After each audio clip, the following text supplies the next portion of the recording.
Olá, gente, tudo bem? Sejam bem-vindos à Connection. A gente é muito feliz por ter você aqui todas as quintas-feiras no quadro Saia do Comum e às terças-feiras nas lives. Obrigado pelo seu feedback, pelas suas sugestões. Inclusive, a gente recebeu várias sugestões e uma delas que a gente vai aplicar hoje é falar um pouquinho sobre finanças pessoais e finanças corporativas, né? Empreendedoras, enfim, dentro desse contexto onde a gente sabe que é tão importante controlar os nossos gastos, né?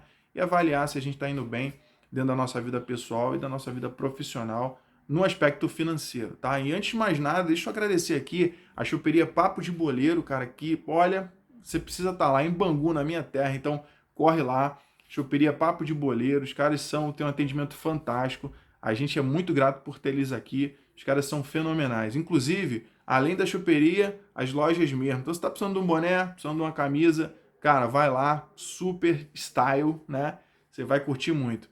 Gente, então vamos lá. Primeiramente, né? A gente sabe que finanças pessoais é um assunto que assombra muita gente, né? Algumas pessoas conseguem ter controle sobre seus gastos, outras pessoas têm um pouco mais de dificuldade, e a gente tem algumas preocupações nesse aspecto, né? Então, eu vou abordar aqui agora três assuntos. Mas antes de abordar esses três assuntos, não esquece, tá? Se inscreve no canal, deixa seu like, ó, ativa o sininho, porque senão você não vai receber esses conteúdos aqui que a gente tem disponibilizado, tá? Então vamos lá.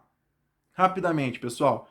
Primeiro tópico dos três que eu vou citar aqui, que vão ficar como dicas para que você possa melhorar a sua saúde financeira. A primeira deles é um acompanhamento das despesas, né? E as receitas. Esse acompanhamento precisa acontecer, digamos que diário, né? A gente precisa ter noção do que está acontecendo. Né? O segundo tópico, que é mega importante, é comprar somente o que é necessário. Então, você já imaginou em você focar só naquilo que é necessário?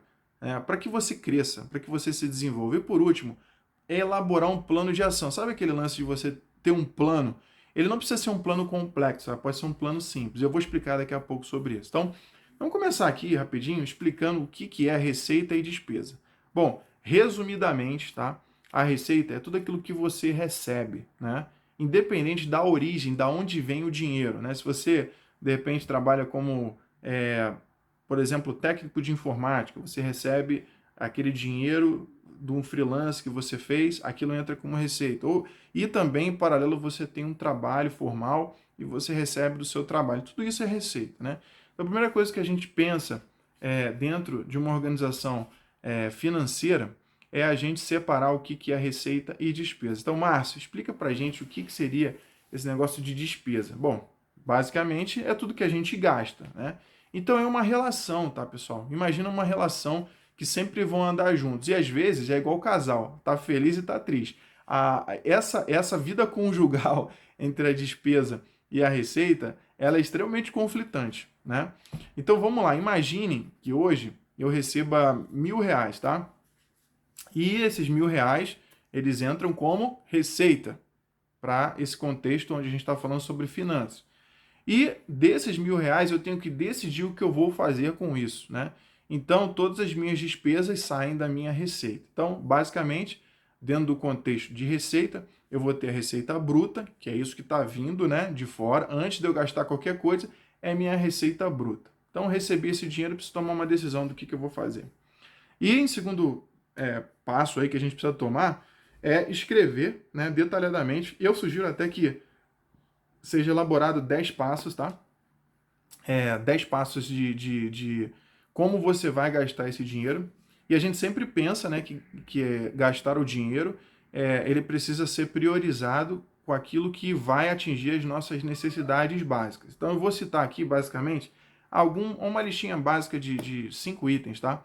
Bom, primordial, né? Para quem vive de aluguel, por exemplo, não tem uma casa própria, precisa separar o dinheiro, né, dessa receita bruta para pagar o aluguel. Em seguida são os utilities, né, que a gente chama aqui nos Estados Unidos, mas que basicamente são as contas que a gente tem que pagar mensalmente. Por exemplo, custos fixos, né, como por exemplo conta de luz, água, né, algumas despesas como escola para quem tem filhos. Então ali a gente coloca, a gente lista e faz com que essas despesas elas sejam discriminadas, né, para facilitar na hora de fazer a comparação da receita e da despesa. Então, num cenário onde você tem, vamos supor aqui, tá, R$ 5.000, onde você precisa gastar e tudo mais. Então, desses R$ 5.000 eu já separei, basicamente, o aluguel, já separei as contas, né? Os bills, né? Basicamente, as contas, luz, água e tudo mais. Lá embaixo coloquei, por exemplo, escola das crianças.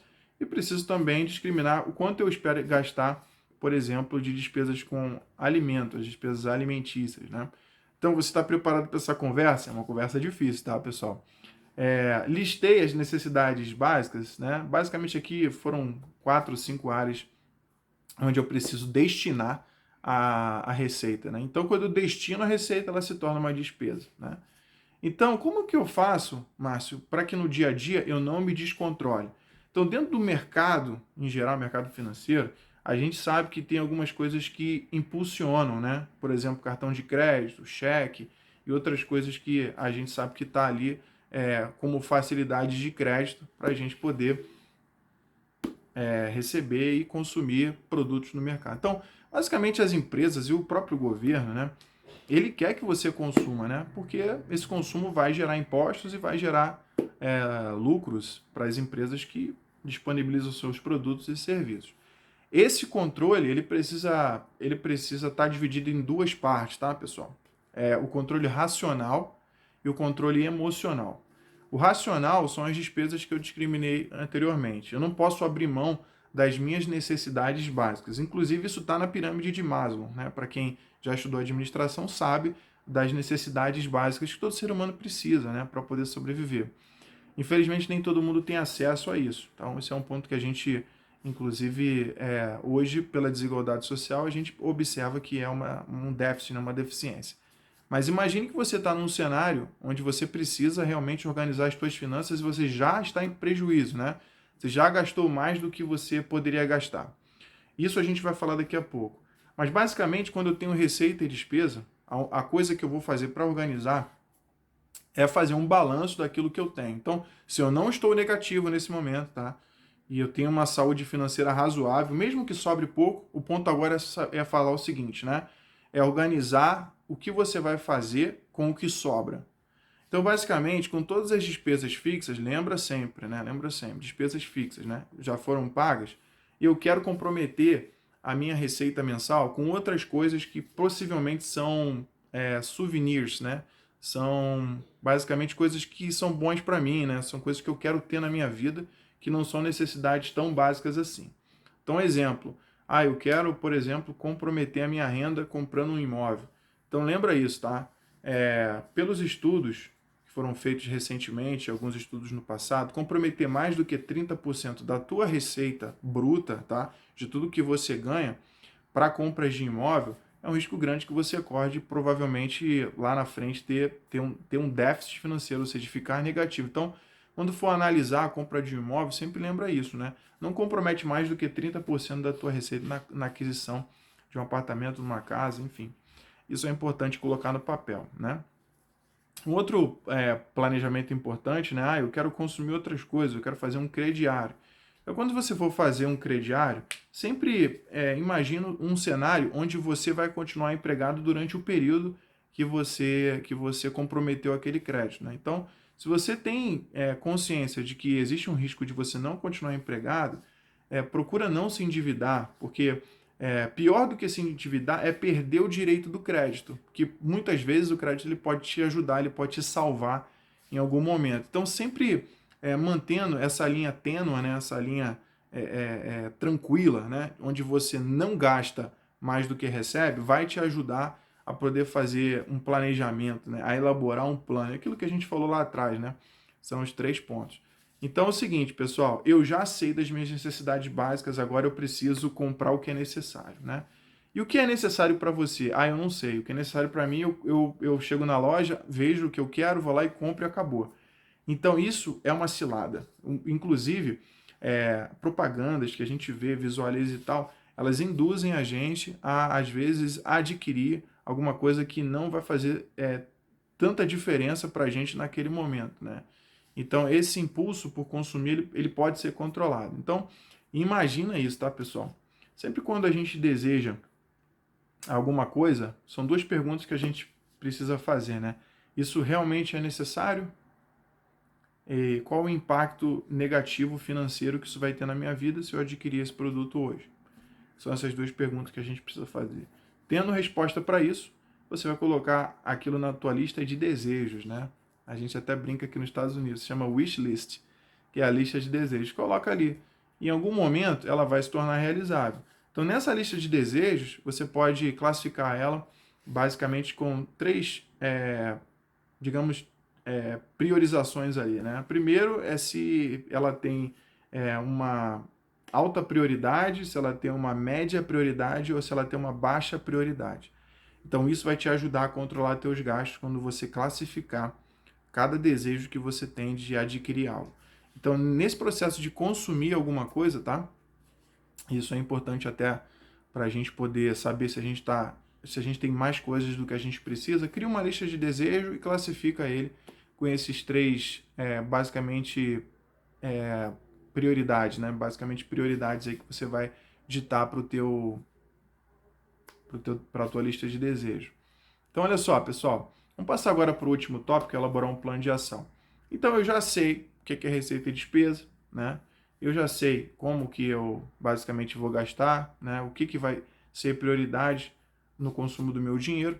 E por último, eu vou elaborar um plano de ação para realizar aquilo que eu priorizei. Lembra? Alto, médio e baixo, né? Então, já sei disso, então eu vou lá priorizar. Então, pensa o seguinte, pessoal. O que vai entrar no meu plano? Você pode, por exemplo, usar algumas técnicas, né? Por exemplo, né? Eu tenho lá... Eu vou colocar 3 porquês aqui, né? Primeiro você vai colocar o que é. O que é o que você deseja comprar? Coloca lá, o que é, né? Eu desejo comprar, por exemplo, um iPhone, né? E aí você vai colocar numa outra coluna como, né? Aí você vai colocar como que você vai comprar aquele iPhone. É um planejamento. Vou comprar aquele iPhone em tantas vezes, na loja tal e tudo mais. Então, nesse aspecto de planejamento, você vai realizar primeiro o teu desejo, que é planejar o que você quer comprar, depois você vai colocar como você vai comprar, e a terceira etapa é quando você vai comprar aquilo. Quando que você vai comprar? Se esse panorama ele estiver bem definido, ele vai te ajudar a organizar as tuas finanças, vai te ajudar a organizar os teus projetos pessoais de aquisição de bens, produtos ou algum tipo de serviço que você queira ter na sua vida, tá? Bom, pessoal, uma das coisas que talvez mais atrapalhe hoje as pessoas nesse aspecto de finanças pessoais é a compulsão. Então, para aqueles que assistem esse vídeo e se sentem assim, né, como compradores compulsivos, pensem em algumas coisas que vão te ajudar, né? Bom, sempre quando você pensar em comprar algo compulsivamente, pensa no impacto que aquilo vai ter na vida das pessoas que te cercam, né? Por exemplo, os seus pais, por exemplo, os seus filhos, né? Amigos que dependem de você. E se você for empresário, se você compra compulsivo como empresário, o impacto que aquilo vai ter negativamente dentro da tua empresa, né? Quando as pessoas souberem que você se endivida e que você, de repente, não consegue arcar com os compromissos trabalhistas que você precisa arcar. Bom, gente, esse é o conteúdo que a gente queria compartilhar com vocês hoje. A gente está muito grato por você ter ficado aqui com a gente nesse tempo. A gente vai compartilhar outros temas também sobre finanças, né? Mas antes de concluir, eu queria falar um pouquinho sobre despesas corporativas, despesas do empreendedor, né? Então pensa o seguinte, né? Para você que empreende ou quer começar um empreendimento, não se preocupe quanto de dinheiro você tem. Você pode começar a empreender com R$ 50. Isso não é uma coisa que vai fazer a diferença. A diferença que vai fazer é a forma como você gasta aquele dinheiro. Então imagina o seguinte cenário, tá? Você quer empreender hoje. Então compra lá os seus produtos, tá? Vamos imaginar um cenário onde você compra R$ 1.000 de produto, né? E aí você vai fazer um trabalho excelente com foco em vendas, você vai vender os teus produtos e vai recuperar basicamente os teus R$ 1.000 investidos. Então, pensa no seguinte, toda vez que você investe em algo, você precisa ter o retorno daquele algo. Então vamos supor que desses 1.000 que você investiu, você recuperou 1.000 e ainda teve 2.000 de receita, né? Digamos assim, receita líquida, porque você já recuperou os teus, digamos, investimento, né? E você precisa ter uma receita daquilo que você está fazendo até para pagar as suas próprias contas. Então, nesse cenário, você recuperou o que você investiu e você lucrou aí R$ 2.000 nesse exemplo, né? Você vai fazer o mesmo cenário, você pode aplicar, né? desses 2.000 de lucro que você teve, investe os mesmos 1.000 e esses 1.000 que sobraram do lucro, né? Você investiu 1.000, você tem mais você vai guardar esses 1.000 e você vai fazer com que esses 1.000 seja o teu capital de giro, né? A gente pode falar disso. Então é isso, gente. Bom estar com vocês hoje, falando um pouquinho sobre esse assunto, deixando algumas dicas aqui que funcionam muito bem na minha vida, né? Inclusive, uma das coisas que me fizeram alcançar as coisas que eu alcancei é começando pelas coisas básicas, né? Fazendo pequenos planejamentos, definindo datas, definindo quando a gente vai realizar, e isso aí vai fazer a diferença no teu planejamento, na tua vida pessoal, tá bom? Se você tem dúvidas, deixa aqui nos comentários. Se você tem sugestões para a gente continuar falando sobre esse tema, deixa aqui embaixo também. E também você pode ir lá no direct no Instagram, no @daconnection, e você vai deixar lá a sua mensagem, as suas sugestões. A gente está aqui aberto para ouvir muito mais coisas que você tem, que você deseja ouvir aqui no nosso canal, tá bom? Obrigado pela tua audiência e não se esquece, pessoal, se inscreve no canal agora. Vai lá, se inscreve no canal, deixa seu like para atingir muita gente e ativa o sininho, porque ó, vai ter mais coisa vindo por aí. Um abraço, pessoal, de coração, obrigado pela tua audiência e até a próxima. Tchau!